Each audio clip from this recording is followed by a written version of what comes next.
Hey guys, what is up? My name is TechNoobOriginal. Welcome to a new video. So, basically, if you have Windows 10 or Windows 8 or 8.1 installed, you'll notice a whole bunch of bloatware that comes with it. 3D Builder for Windows 10, Get Skype, which is very annoying if you want to use Cortana to open up Skype, because it'll keep popping up and asking you which one. Get-Started, WindowsMaps, Weather, BingWeather, there's a whole bunch of stuff. Mostly Bing that nobody cares about, and also OneNote if you don't want to use that. Xbox if you don't own one.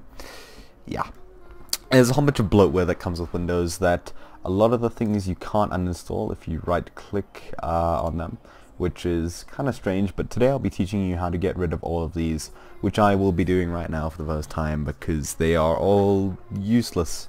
These are all apps, the Metro apps that you were running with Windows 8 that are now brought into Windows 10.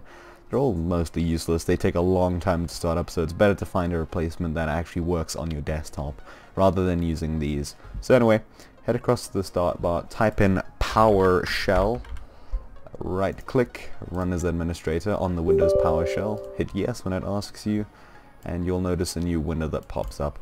Right, so once you've started PowerShell, you'll need to head across to the pastebin link in the description, or depending on how I put it, there'll be a whole bunch of these which you will need to know to get rid of this bloatware over here.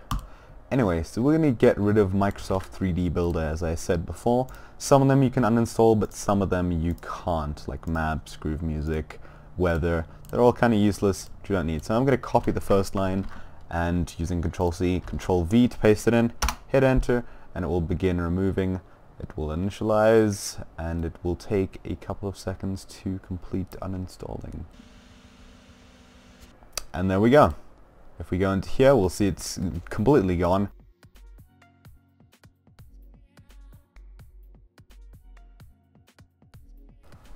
Alright, as you will have seen right there, it took a while to do what it was doing.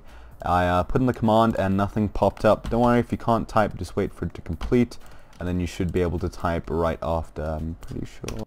Alright, so we are going to put in the next line, hit enter, and it will remove OneNote. Yep, we can already see the apps are disappearing off our start menu. We've just pinned them there so that you can see them, just so you guys know that this actually works. You'll notice a lot of the icons flash on your desktop. Maybe your background changes, well, flashes, not changes, because that'd be weird, but it'll flash probably a couple of times to one if your screen goes black for a couple of seconds, but all of that will probably happen, and you'll notice that everything is slowly going away, and your computer might actually be a little bit faster. I pressed Shift Enter there for a second. If you hit Shift Enter, just press backspace, and you should be able to go back to the previous line.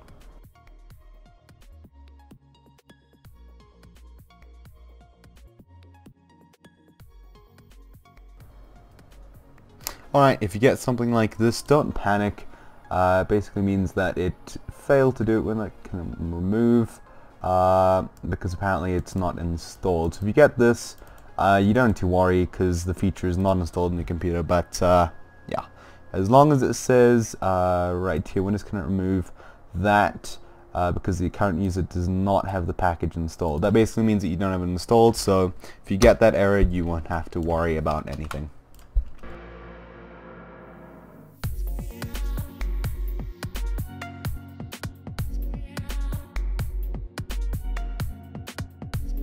Alright, now as you see, everything that slows down our computer is gone. I don't think you're able to remove Microsoft Edge unless you do it through a whole nother settings thing, but I wouldn't remove it just because it's a default browser, and in case something goes wrong with your current browser, whether it's Chrome or Firefox, just leave it in there just in case something goes wrong and you need to re-download it, and you won't really have internet access on the computer unless you somehow get another browser on. So just keep this here, and other than that, yeah, that's how to remove bloatware off your PC. Hopefully now it runs a lot quicker, and if you like this tutorial, make sure to like, favorite, subscribe, and share this so more people can learn about this to get rid of all these useless apps on Windows 10. See you all next time. Peace.